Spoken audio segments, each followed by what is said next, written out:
All right, guys. So today I'm with Desrick Walcott. Is that how you say it? Walcott? Yeah. And we're basically going, me and Clark, we're going to be asking Desrick a couple of questions. He's like someone who's competed a lot. He's a big shot in the Montreal bodybuilding scene. and like, especially when it came to posing, you've always been like an inspiration. I had clients mentored by you.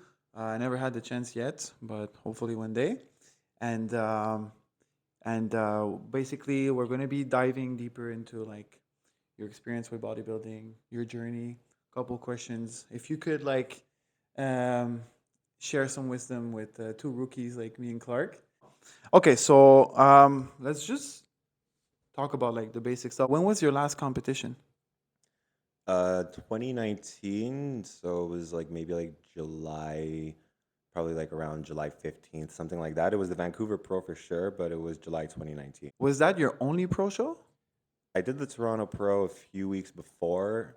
Actually, no, it was like in the beginning of June, so there was like maybe like an 8 week gap, 6 to 8 week gap in between those two shows. So I did two pro shows. You did two pro shows. Okay, that's what I thought. And yeah, so that was 2019, and I guess like you had some game plans for the year after, and we all know what happened. But so, how old were you when you did those two shows? For those two shows, well, for the Toronto Pro, I was still 24, and then I turned 25 when I did the Vancouver Pro. Okay. And I think you were around 18 when you started competing. I was actually 17 when I did my first show. I was still in high school. Basically, this year will be like 10 years of like being in the bodybuilding scene, even though I haven't competed, but still like actively involved with posing and clients and, everything like that. So almost 10 years now. Yeah. So that's what I meant by you being a veteran and us being rookies. So what draw you the most to that sport? I think honestly it was I think like like as guys we always like we're very competitive by nature when we're around each other. And me, I was the youngest boy in my family. I had two older brothers. I have a sister that's younger than me, but like in the boys, I was like really like the youngest, smallest, weakest. So I had just naturally like a lot of competitive edge because my brother was always like better than me, stronger than me. So I always wanted to find my own lane. So he was more into like, soccer, football, and to avoid kind of living up into his shadow, I wanted to just kind of go into my own avenue.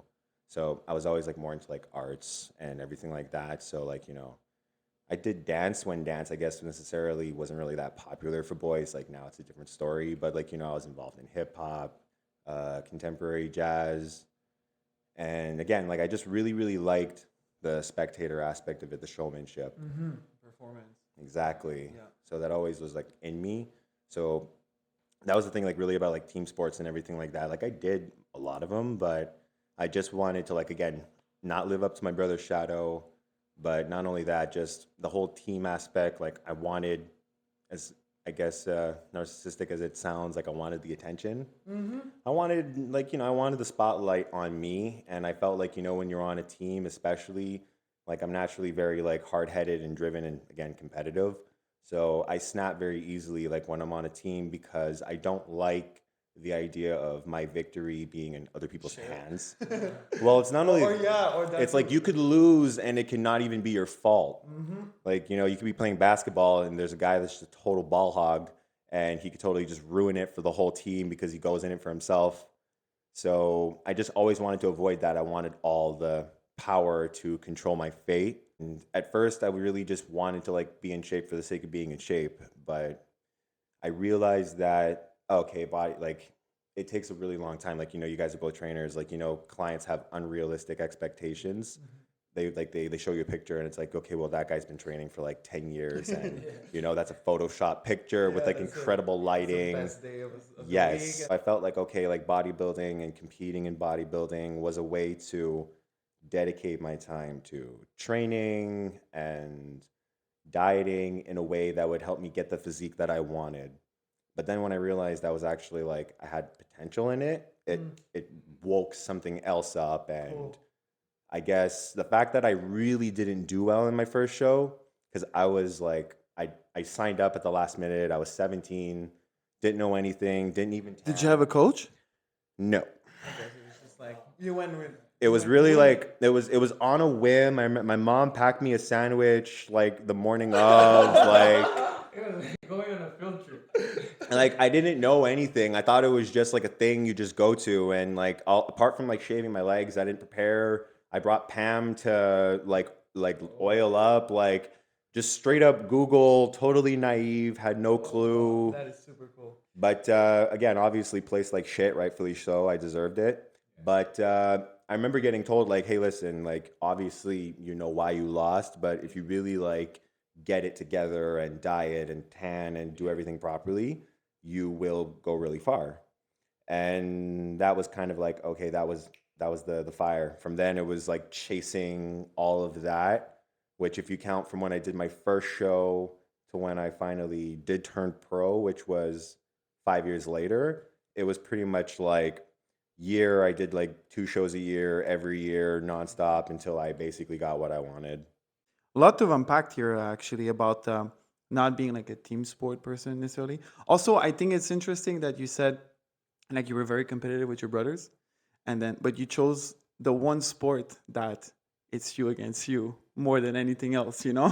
So it's like you literally like said like fuck it, I'm not competing with anyone. I'm just gonna go in that one sport. I gotta focus on myself. So thought that was cool. Also, really like the whole you just basically admitting that you like the spotlight. And it's kind of a bit of a narcissistic reason why you went to that sport because you literally have a spotlight on you. And I never thought about it that way. Like I like bodybuilding also because like you said, I don't like when victory is the hand of others. And it's like really like I control if I'm gonna win or lose to a certain point. But I never saw it in a way that it's true. I kind of like the attention. Also, I like going on stage and for that 15 seconds, all about you. I was wondering, Clark, have you ever thought about it that way? Like, is that one of the reasons why you like bodybuilding? No, not necessarily.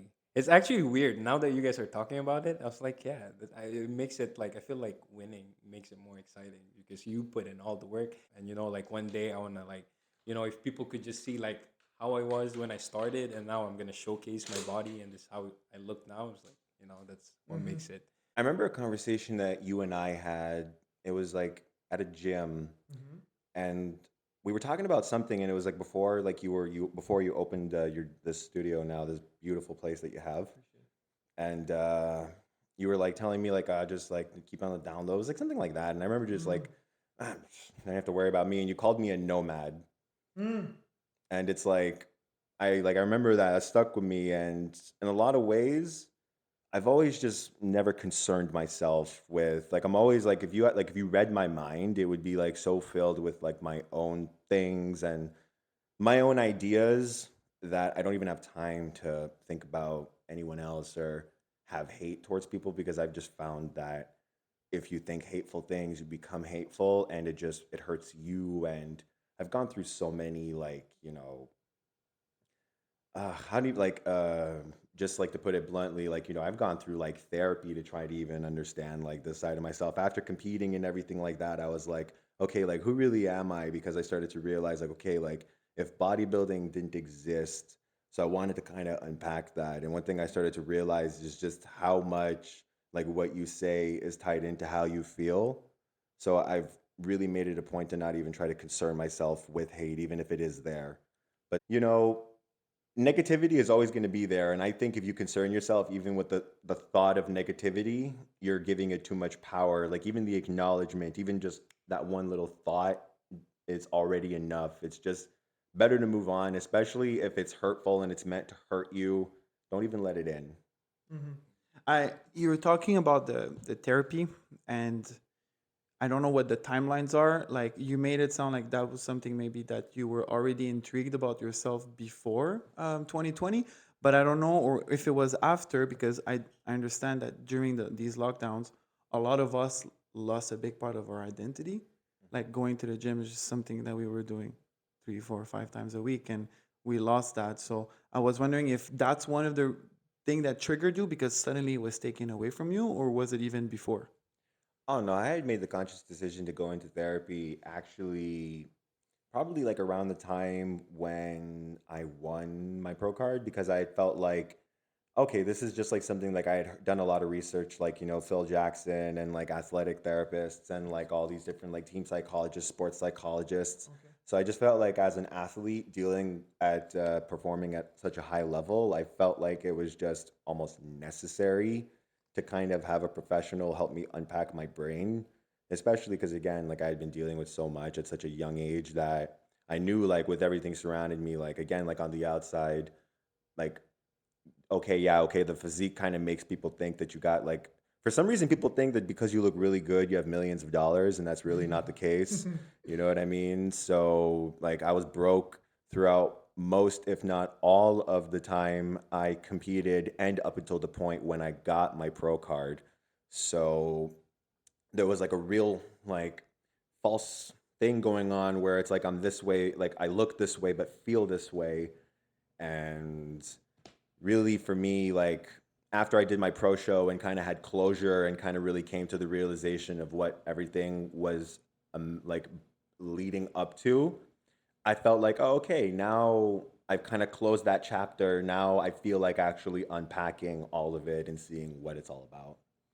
Um, it's true that like, I never saw it that way, but like in order to perform at an elite level, like making sure your head's in check is something that like is crucial. And even me, like even though I haven't competed in forever, but I realized that recently because of my business, how like it was hard 3 years, and I recently started consulting also because it's like I need to pivot a lot with my business, and I've had to, and it's like trying to stay cool headed during those rough times. I feel like in I still want to succeed, and I had to kind of get my head in check in order to take it to the next level. So, but it's true as an athlete, like it's something that I think is overlooked.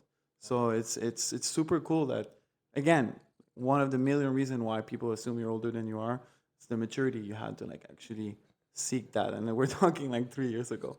So I don't think a lot of people.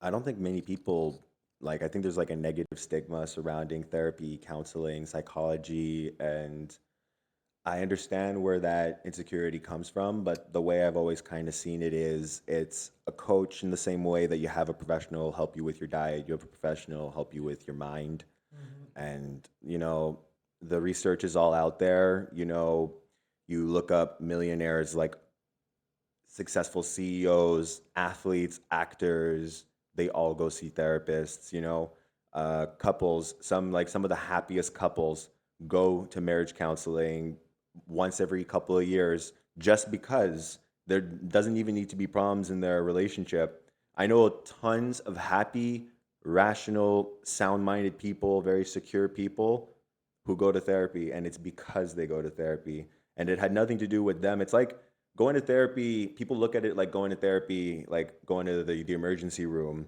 It's like it's no, it's like going for a teeth cleaning at the dentist. It's just routine. Like you should, if anything, I feel like mental health should be mandated twice a year by the government at this point. Like just twice a year, you should be getting 2 sessions of therapy every 6 months at the very least. That's how much I believe in it, and that's why I don't feel any way about it because like it is one of the best things that anyone can do for themselves. And especially as a coach, that 90% of what you do is not really the diet and the training. It's really just giving them the confidence to realize you could do it too. And you can ask Ben next time you see him. I told him, I'm not going to hand you a piece of paper and just give you a diet. I'm going to teach you how to be a healthy person. And I asked him how he ate, like what was his day like? He gets up at 5 a.m., he goes to work, he drives a forklift, he gets a 15-minute break, then he gets a lunch, he clocks out at 3. So we designed everything based on how he was. I showed him if there's a will, there's a way. And that was the strongest component of what it was. But it's the same thing with therapy. They're not there. It's not, I'm crazy and I'm I going to need help. see. Yeah. No, it's you're literally listening to yourself talk and giving yourself the power to stand on your own. Any good therapist will tell you if you know that you're healed when you don't need me anymore. Like the way you're describing it, and like the analogy with like coaching is that most people that we work with, like with clients in fitness, are not necessarily people who are unhealthy. not always, right? They're not people who literally are have health issues. There are people who want to optimize. There are people who want to just improve. And it's the same thing with mental health. Seeing a professional, like I really love that idea of like picturing an emergency room. Like I'm definitely gonna steal that because it's true. You think seeing a therapist is because your arms fell off and you need immediate surgery, right? But sometimes it's just like you could be better. You know, like you're okay, but you could be a lot better. And sometimes it's your head holding you back. Coming back on bodybuilding, like thinking like people tend to think you have a good physique, you have a pro card, and you're rich. Like it's actually, I think, the most expensive sport. Like you make $0, you spend hundreds just to participate. Like it's literally the worst sport. Like you watch like people who are at the Olympia winning 100K or whatever, and then it's like still how much money did they put in to get to that 100K, you know, like they spend thousands, so you really need to win that first place, otherwise like it's just throwing money. So it is a hard sport. Let's talk prep. Like let's talk like you're getting ready for a show. Which part of the process you like the most? I guess the training, like as dumb as it sounds, but I just love like those. I love the later half of it when you're like closer to the show, when you actually start looking closer to how you know you're gonna look on stage, like when you're like you're training and it's like you just look good and that, like you know the gym lighting and everything. Because again, from that performance background, it's like the closer and closer you got to your rehearsals, the rehearsals were always more intense. Because before in the beginning you were just breaking down them move by move, but now you're like boom boom and you're like you're really getting into it. So everything is just heightened. And I like that because you could feel it. Like, you know, you're picturing yourself on stage. Everything becomes just more vivid. You know, you're booking your stuff, you're getting your last minute details. So all that planning and the preparation behind it just really makes you feel like, okay, like you're getting ready for the big show. Okay. Because this is my impression. Like, and I always saw it as black or white, right? Like, there's people who like the prep and are super anxious about going on stage, and they don't really like that part, but because it's part of the sport, they kind of do it. And then there's people who just love the moment where you shine, and but they hate having to diet and everything. Like, so you said you like the training part. That's your favorite part, the training part from before you're going, like the last month, 4 weeks out, where all the lines are there. You kind of see all your hard work of the off season, and you can kind of anticipate the day on stage. But for example, like the dieting part or the training when you're flat part, or you can't get great pumps, or you're always depleted. Is there something that you just don't like, or you just appreciate everything about the process? Well, in the beginning versus at the end, it's a totally different feeling because by the time that like you know I was obviously like you know doing nationals and stuff like that, I had already kind of accepted my fate as okay, I chose this life for myself. So I accepted everything as my like it was my decision. So even training when I was flat and everything like that, by then I had already figured out different ways like okay, to train when I was flat, I always made sure I trained as early as possible when I had the most amount of energy. You know, I would get that first meal in, and I would always make sure I drank like 2 liters of water just so like my muscles had as much anything as possible just to kind of get through the workout. But again, towards the end of prep and everything, like in like my later years, as I got more consistent and like, you know, I made it a point to like never go off track. My last, I would say 4 shows, I never really experienced any of those things because my diet had always been relatively consistent and high calorie up until this up until the day of the show. So I never had to like really necessarily be low carb. And if I was, it was for like a very short period of time, so short that it would be insulting to guys that have actually had to suffer to really kind of like poke fun at it. But again, I make up for it by having to like basically be consistent. I'll have maybe one meal and then I don't really cheat that much throughout the year and I keep my abs and everything. Okay.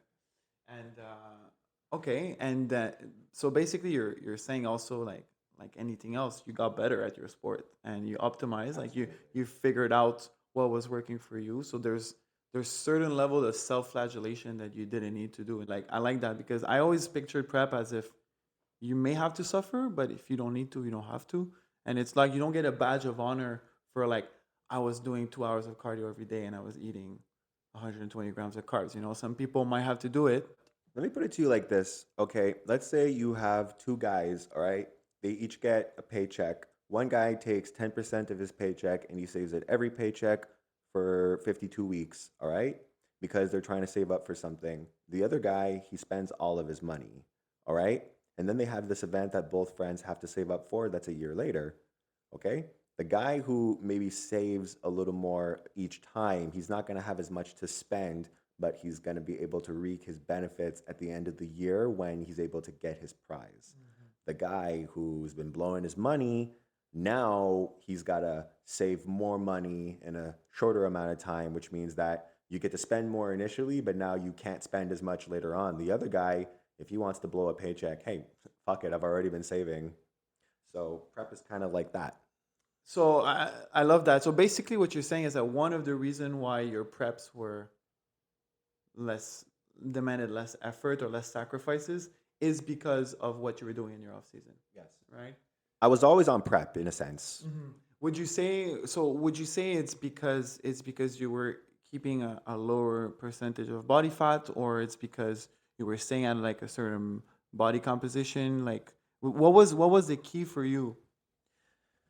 It was just I didn't like how the sudden 180 of prep because when I was like again 18, 19, we all do it like okay, the last 12 weeks of prep you're going to have that one final cheat meal where it's like you're literally eating as if you're going to go to prison where you eat like you pig out cuz for the next 12 weeks you're going to be super clean, and I hated that relationship with food.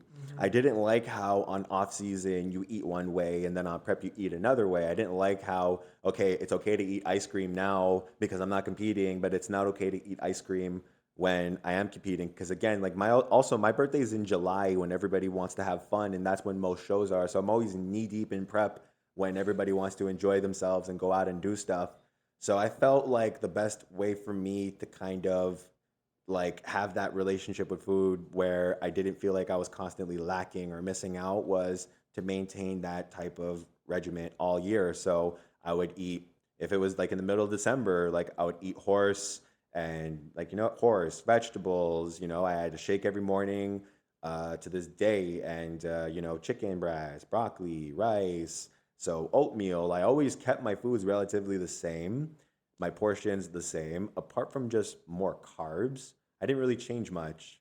And Christmas, holidays, same thing. I would still eat my meals and then go out with my family, do whatever I did, and then come back. And I would always finish it off with oatmeal and protein or a shake, or I never changed. And then when I was on prep and I would get my diet, I would just be like, oh, okay. And It's less, but it's the same. actually, no, funny enough, I would have been under eating because I usually start my preps 30 weeks out Okay. a lot of the times. So by that point, my coach would look at me and it's like, okay, well, we're not going to cut you. You're like 10% body fat. So we're just going to feed you 4,000 calories. And I would build muscle, but I would still lose fat, but it would be like, like 0.5% a week. Cause it's like, as you build muscle, your metabolism speeds up. So it wasn't like I was burning body fat. It was more so an indirect result of my metabolism having to speed up to process all that food.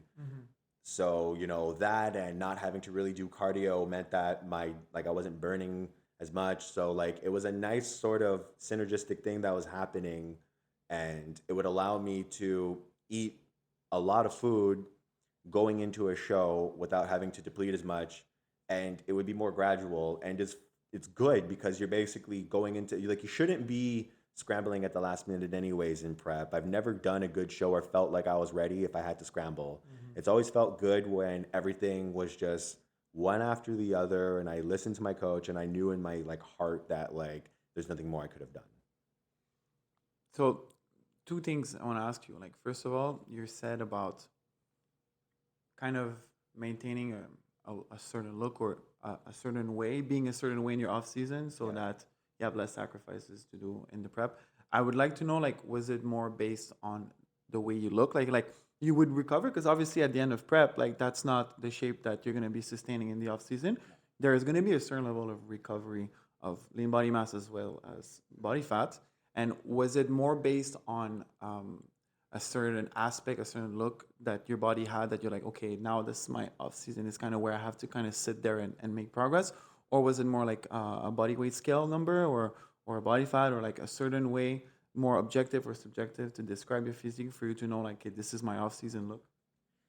Uh, so if I walked you through exactly what it would have been like, let's just say I finish a show and then the next day I kind of eat how I feel, but that night I mainly just rehydrate. So for the like, I'm usually craving like soda. That's the first thing I want. Not even like a meal or anything. I want soda. So that has been like one of my like little cheats to kind of kill my initial binge craving. Just get like a quick sugar that makes my body feel like I'm normal again. And because it's soda, you can't guzzle it because that's another thing. You're extremely dehydrated. So water, you sip it, but because you're so dehydrated, it's so like intense. So soda, you have to sip it. You can't drink it fast. So that would just kind of like be my thing. And then after maybe I would maybe get like some candy and call it a night. And then probably the next day when I was in a better state of mind and that initial, depletion wore off, then I might like, maybe get a pizza or like, McDonald's or anything like that. But nothing much crazier than that. And then it's more so just like the break of not having to eat every 2 hours that I enjoy the most. So I just tend to like not eat as much. And then like, I get, okay, let me get my one little candy bar and then like, let me have my soda because I love like diet soda and I drink that regularly anyways. So it's like I'm not really like I get like I'm naturally someone that if I eat too much junk food, like I don't feel good anyways. So I've just not really been that much of a craver. And then yeah, your weight goes up a little bit, but you're so depleted and cramped. And at my level, you've been through that cycle over and over again. So I mentally prepare myself for that shift so that when I don't look that way anymore, I'm okay with it. And then it would probably take me around a month of just relaxing because in that time I'm not training either. My protein is reduced, giving my organs a break. I'm not eating 350 grams of protein anymore. I'm eating a buck 50 at most, 4 meals, very relaxed. Just a total like detox of everything related to intense bodybuilding. And then I would slowly rebuild myself from there with stretching and compound movements and slowly reintroducing myself to the gym as a beginner, working my way back up until the point I would have to redo prep all over again. Okay, so you have a very intuitive approach, obviously, when it comes to like the post show. It doesn't seem like it's super micromanaged, and you kind of just listen to your body and just revert slowly to the habits that are more natural to you. You kind of answered my other question I was gonna ask you. I was gonna say because you were talking about the ice cream and how like you don't like the relation of having like ice cream when it's off season and no ice cream. And I was wondering, so what's the decision? You have no ice cream, or you have ice cream both on prep and on the off season? So my diet more or less is always consistent, and then I'll occasionally eat whatever I want on like that offhanded weekend or whatever. If it's like once, twice a week or whatever, it'll usually be like once like ice cream and then like one cheat meal. The only thing that changes is that I just don't eat those things. And I've found in my experience that a lot of the times cravings aren't really what like we say they are. It's like oh, I'm not like I'm craving ice cream or this or that. It's like, no, it's just because your blood sugar's low, because you've been training for 3 hours a day, you're depleted because your metabolism is extremely fried right now. You're like your adrenal glands are fatigued, so your body's craving sugar. Nothing's working right in your body. So you're like once you understand the and you're able to like really uh attach a vocabulary to how you're feeling and it's not just I want sugar but again, that comes with mindfulness and really like, how my body feels and how my mind feels. So it's like my mind says I want ice cream, but how does my body feel? My body just feels a lack of sugar because of this, that. And again, that takes time to have that sort of correlation and actually able to distinguish between good hunger and bad hunger. And being able to distinguish good hunger and bad hunger, then it's just, all right. But I find sticking to your diet 100% avoids all that problems. If you're actually following a diet, there's no reason why you should be craving anything because a diet is supposed to sustain you within within reason with moderate suffering along the way, but it's not supposed to feel like you're lacking anything. You're not supposed to be starving and lightheaded and going flat constantly and just feeling like shit. That's a misconception. And again, a lot of people feel like it's a rite of passage more than anything. That the self-flagellation I was talking about, like you have to suffer because you're on prep. No, if anything, it should be a coach's job to make prep as manageable and comfortable for a client as possible. It's like, I hate to use this analogy, but like imagine you have like terminal cancer and you know there's nothing you can do. So it's like the best you could do is just make a person comfortable if you know they're going to suffer. So that should be a coach's job, is to not over deplete their athlete, because there are actually cases where they lose too much and you have to feed them more. One that I notice a lot is like clients saying that they crave chips and then looking at their sodium intake, and sometimes that's what's lacking, you know? And it's like they think they want the chips, but they want the saltiness, the savoriness, and it's just increasing the salt. Right away, a lot of these things vanish. And but I am going to say that when you're in a caloric deficit, like I think now people over dramatize what it is to be hungry, or to just become a bit more food focused. Like when you're stepping on stage and you're 4% body fat, like even if you're eating 3,000 calories, you're still 4% body fat. So there is some deep rooted survival instincts in you that are screaming, like, doesn't matter how much food you give me, what I need is body fat, right? And it's normal to be food focused at that moment. Like it's normal. And people tend to say like prep is unhealthy because it develops eating disorders. But like, no, being food focused at 4% body fat is just part of the sport. Like football players go on the field with like fractured limbs and they go back, or 5 concussions. And we praise them because they're athletes. And when you understand that bodybuilding is like that too, right? It's part of the sport. It has some sacrifices. I think you just, like you said, you go back to eating normal, and then suddenly a lot of these symptoms vanish. It's not because you have a mental illness. It's just because like your body needs food, right? Or it needs body fat. Did you have anything to add about this? You know what? It's actually great that you hit that nail, because I'm going to apologize, because I guess with saying that I'm eating so much food, I make it sound like it's a wonderful thing.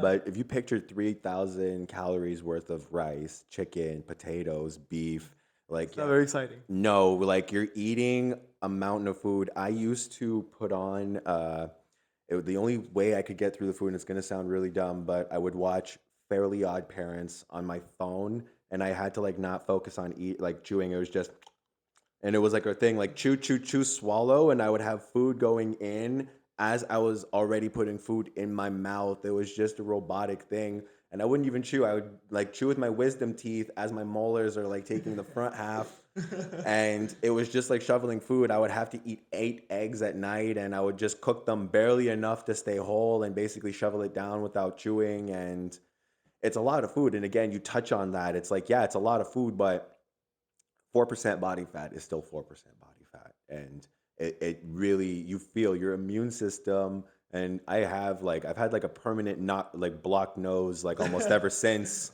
Like I like on prep, like I always had a cold on prep. Like I was always like, I had to take naps in the middle of the day, tiredness, lethargic, runny nose, blocked nose, a sneeze, a constant cold.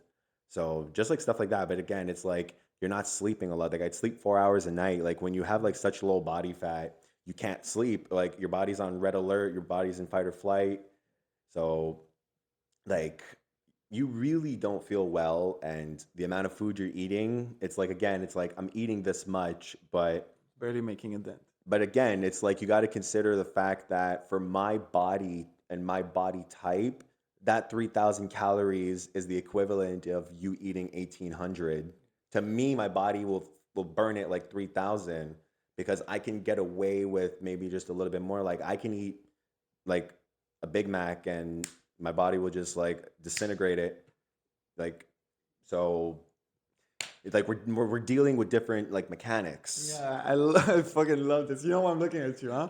Because like we made an episode about like how much genetics play a role in a fitness journey. And we also talk about there's actually different types of metabolism, and in research they call it thrifty and spendthrift. And the way you're describing, you sound like a spendthrift, like someone who tends to like you can bring your calories down to a certain number, and then correct me if I'm wrong, like your weight's just gonna consistently drop. You know, like What's the term called? spendthrift. Spendthrift. Yeah.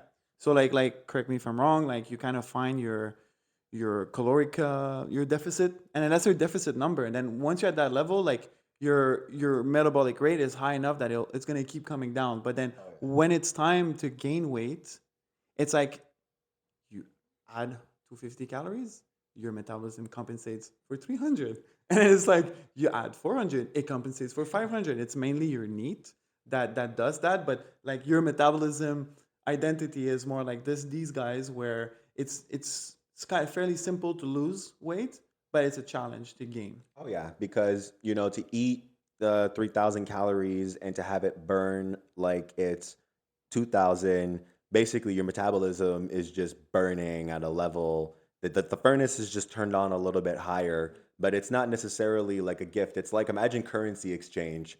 So it's like it's really just like some things are valued more than others. So if you can like, yeah, I can eat 3,000 and burn weight, but that means that I got to eat almost 7,000 to gain weight. You don't have to. You can eat 4,000. Solomon will put you on a calorie diet, 300, 3,500 calories. You will gain weight, good muscle mass, and have a six pack. Me, boom. I'm lucky. I'm not lucky. I'll just burn and burn and burn, and cheeks are going to be sunken in. So a lot of it has to do again with the approach. So I've learned along the way to kind of negate a lot of those effects. One of the things, funny enough, is not training as much because Limiting your energy expenditure overall also. oh my God, yes. So I would always make it a point. Like I remember in between shows, one of the things that I had done was I switched from a 6 day, 1 day off cycle of training to a excuse me to a That's one of your 5,000 calories you're digesting right yes. One of those. Basically, what I would do is a 4 day on, 1 day off split, and I was basically doing legs, chest, back, shoulders, and then I would rest, and then I would do legs, chest, back, and then arms. So I was like making sure that I always had a rest in between, and my main concern was not overusing my shoulders and not overusing my arms because I always wanted to make sure that okay, so like everybody, like we all know, like if you hit chest, it's really doing shoulders and triceps, and like your biceps, they have to stabilize. So I didn't want to overwork the arm to take away or over fatigue them. I wanted all the emphasis to be on those bigger muscle groups, and I did more compound movements. I stayed away more from machines or isolations. And again, I made sure that my energy expenditure. I used to bike ride everywhere, and now I made it a point to take public transportation, even if it was like in my mind, I would bike ride there. I would take the bus or take the metro, just anything to avoid movement. And it did make a difference. But again, it's like I almost have to live like I have to treat myself like a king and not do anything just to kind of like maximize like You're gonna take an Uber in the middle of the night if there's no bus instead of walking home just because you gotta preserve your gains. oh, I would take an Uber even if the place was around the corner just to like not even walking, not even walking. You mentioned like after a show, you take like a month off or something. So is that like you did sound like you take fully off training to Everything. recovery and like so what's your super interesting. Let's hear about that. Well, basically for that month, I just don't do anything. Okay. Nothing. The only thing I do is I still drink my breakfast. My breakfast is always the same. Like no matter what, even if I'm like not on a diet or off season, pre-contest, no matter what, I'm always gonna have like a good breakfast, no matter what. And I just take my like I just relax. Like like you go from like training and getting up at 6:30 in the morning every morning and training twice a day and then going back to the gym at night to do cardio and then you're doing your posing sessions in between and trying to maintain your job and everything like that. So for me, I just enjoy living like a civilian for like that period of time. I like just not having to worry about like training or how I look or everything like that or my calorie intake. Like I eat clean, I eat intuitively, meat, vegetables, carbs, basic carbs. So, but I just don't try to think it over too much. And then when I feel ready, which it's about a month, but sometimes I'll go in maybe once a week at the 3 week mark. I'll go in that 1 day just to do a little bit of everything. And you feel it out from there. Just like everything else you talk about, it's a lot intuitive, your approach, right? Like you said, you say a month, but a lot of people are gonna be stuck. Like, okay, so after a show, I have to take 31 days or 30 days, and I like that you said like if after 2 weeks you feel like progressively reintegrating yourself into the gym, then you'll do it, because that's like you being in tune with your body, and it's like Yeah. signaling you that it's time to go. Um, just to reassure a lot of people who might be hearing this, and especially with the pandemic and gyms being on, off, and everything, and like every time I always hear people feeling like that's it, I'm gonna lose all my muscles and everything. Like there's a lot of people still think that way. So you taking a whole month off, not lifting weights, did you see a dramatic difference in your physique? After a month, not necessarily all that much because again, you've been putting in so much man hours, paying your dues. So, it's not just going to evaporate. It took you almost a year to get to this point. It's not going to disappear in a month. Just like how, like, it's the old quote, like, you don't get a good physique overnight. You can't ruin it overnight. Yeah. And so that's super true. Like you said, I was expecting that kind of answer, that you don't lose all your muscle. But I like what you said before, because it doesn't mean that you start lifting weights for 3 months and then you can take a month off. No. Like that's a whole different story, right? It's because you've paid your dues, you've earned your stripes, and you've like the month is insignificant compared to all the work you've put in. So that I think that's the other side of the coin that people need to understand. Oh yeah, and again, like I only started competing when I was 17, but I've been like working out since I was 12 years old. My parents had the weight set, and again, like I had brothers that were 2 years older than me, 5 years older than me. My dad worked out, so I was always just like trying to keep up, and I would look up my own workouts and do workouts in the garage just like all of them, and like I was very serious about it, and that's really what it was. By the time I was like in high school, it's like I wanted to take it to that next level because I felt the potential there. And I'm like, I just wanted to sink my teeth into something and just like make my mark. Any important thing about how the pandemic had an impact on you? I feel like the pandemic, it affected everyone. And again, I don't like to live in a certain space where it's like me, me, me, me, me, me. Like, this is what happened to me. Like, pandemic messed up my life because you and I have had like multiple conversations about this. I remember when the gyms closed and I did that video it was actually funny enough. It was just over there by St. Patrick by the bridge. I was probably sitting here crying. And I remember I made that video because I was feeling a lot of those things, and it was and I remember like you told me like you appreciated it, and like we talked, and I remember like, and that's what I was really all about. Like I wanted, because I was feeling bad at that moment in time. Like I was going through just as much as you were, but it's like for me, it's like I felt like I had to like I had to extend my hand out to people and be like, look, I understand that it sucks, but it sucks for me too. And I hope that it sucks for someone else enough that we can kind of have that understanding. And that's what it was, because you reached out to me and a bunch of other people, and it was great. And for like that one little moment, you know what I mean? It's like it sucked, but at least you felt like it sucked together. You're not alone. Yes, and that's what it's all about. It's like you can be thrown on an island, but if you got your buddies with you, you know what I mean? It doesn't have to be Lord of the Flies. And then it's some people do go to the gym in packs, you know, but for what I've seen the most, I feel like bodybuilding is a very solitary sport. It was kind of nice to have that bonding moment where other people who are into lifting weights, other people who are suffering too, are experiencing, you know, the same tragedy. Like I have this false impression, maybe it's my own impression that I have of myself, that people think of me as like very mellow and quiet because I'm always like I do my thing and I'm just always like just like in my own little space. I'm very clearly like in my own world, in my own head. But it's like I deal with like a great amount of stress, like an Mm. astronomical amount of stress. If I like uh gave it to you for like 5 seconds, you would want it like no, take it back. No, Yeah. like I'm good, bro. So, like, these are ways for me to stay accountable and to be in check because I have to live my truth.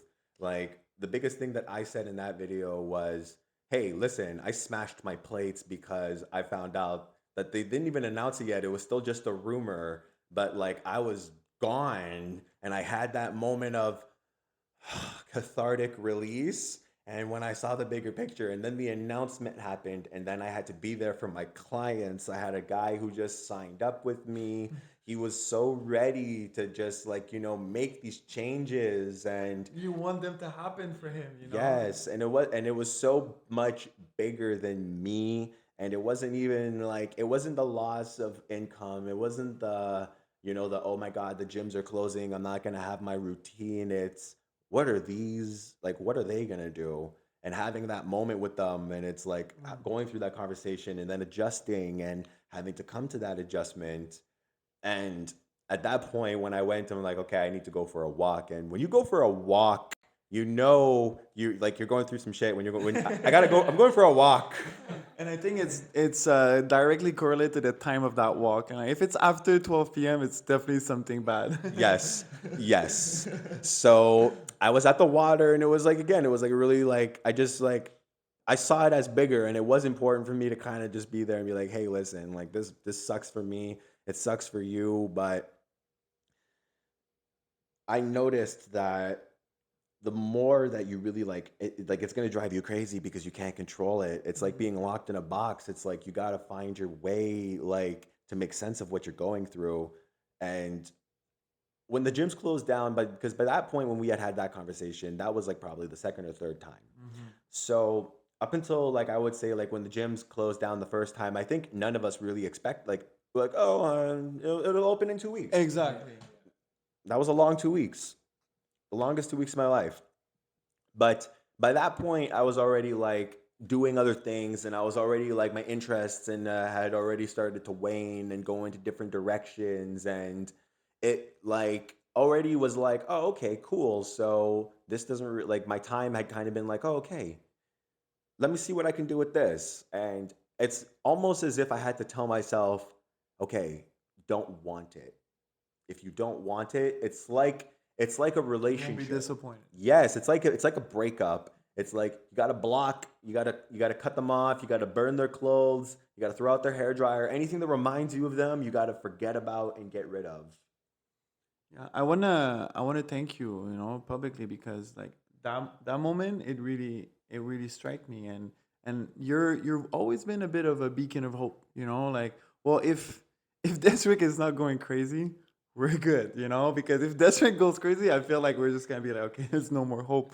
So because you have that like mellow whatever you talk about, but like you said, you don't come across to me as someone who has an easy life, okay? But you do come across as someone who's on top of it. So, like you're saying, maybe you have a lot of stress. Maybe you're not on top of it, but from the outside, at least, you do look like you are. I want to be known as someone who is doing the best he can. I bleed, I breathe. Like you shoot me, I die. Like I'm doing the best I possibly can, and that's really all you have to do. You're a great leader in that sphere. And that's probably one of the reasons that makes you a great coach too, and that you can really rally the troop and keep us grounded in that moment. And sometimes it connects with me because my own suffering is happening at the same time.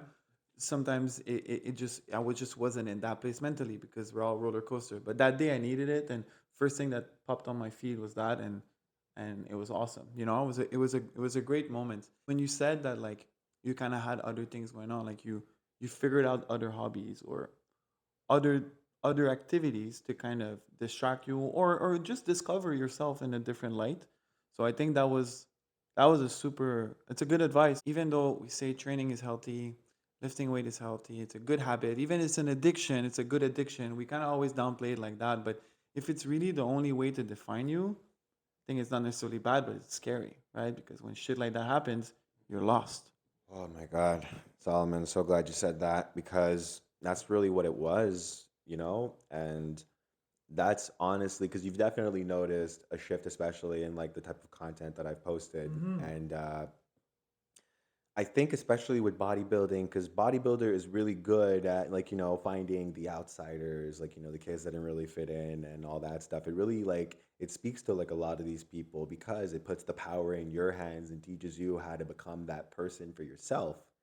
And again, it's like it gives you everything you need. It gives you friendship with all your clients and like your people. It gives you in some ways that fraternal figure. It gives you that like that big brother. And like in 20 years, you're gonna be a father figure to a lot of these people. Like right now, we're more like the big brothers, Hmm. but pretty soon we're gonna be father figures to a lot of these people. So it helps compensate for like a lot of different things that a lot of people lack. And I think it's that sense of security that bodybuilding gives it what is what actually makes it impossible for some people to realize like you could do other things. Like, okay, yeah, you have this great physique and everything like that.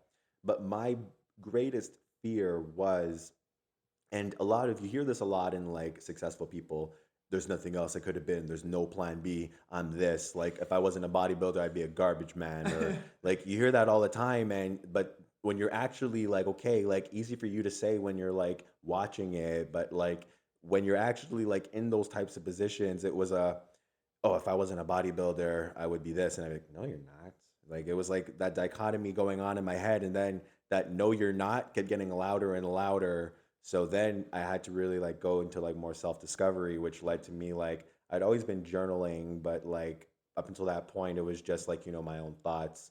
And I really started to like evaluate what I wanted to do. And I guess COVID was kind of serendipitous in that way, where it was just like happy accident. Like, okay, you take away the one thing that drove the last 10 years of my life, and you kind of force me. And again, that I guess that's a little bit of a biased thing, because for a lot of people, like for you and you, like the gym was this kind of like release and everything like that. But for me, like I never had that kind of relationship with the gym. The gym was my job. Like, what did you know about me apart from the fact that I lifted and I competed? But I could tell you right now, honestly, apart from that, I didn't do anything else. I had no life other than the gym. Mhm. Like, I really was that classic example of eat, sleep, and train. It was a very boring life, which is why I didn't do a lot of daily vlogs, because my life was literally just so boring. It would just be me sitting in front of my computer just every 2 hours, like, hey, I'm eating this. I'm So doing that. I'm doing that. But you take that away and it's like, okay, like who the hell am I? And then, oh my God, like the writing, the creativity. And I got bored and I started painting again. And then my grandfather wasn't doing too well. And then my mother had to put him in a home. And she asked me to paint him something, because I was doing like painting and stuff like that when I was a kid, super into arts and again, dance and everything like that. But I had lost that because, again, in high school, identity, wanting to be the best, competitiveness, like, yo, fuck drawing, man. Who cares about that kind of stuff when you're that age? So I just kind of let that shit slide, because I started to realize that the attention I was getting from bodybuilding in my mind is like, oh, okay, if I'm being rewarded more for this must be the direction I have to go into. Like the arts weren't as supported as the way bodybuilding was. Mhm. There's no arts federation or painting federation. No, there isn't. But what I ended up finding out was I loved it so much that it really didn't matter. And that frenzy made it almost very vividly clear to me that like there was really no turning back from that. I did that first painting and I didn't know how much I was gonna like enjoy that whole process. And it was kind of reflective, because I was painting it for my grandfather and like Mm. thinking about him and thinking about how my grandmother used to paint, and like how I used to do this so much. And it's like like bodybuilding and everything like that, it feels very natural to me because I've just been so involved with it my entire life. Like I can like break down like the machines and everything like that. It's just so intuitive to me. I can look at rice and be like, oh, it's this much, and Mhm. like I got it. But like when I picked up like the paintbrush, and it's like the way I just understood, I'm like, okay, more, like there's more, I need more pink here, I need more blue there. There was just something really, there was like, I don't like, okay, just the expression, because the word is so broad. But it like it was the it I like it felt like I had my genius.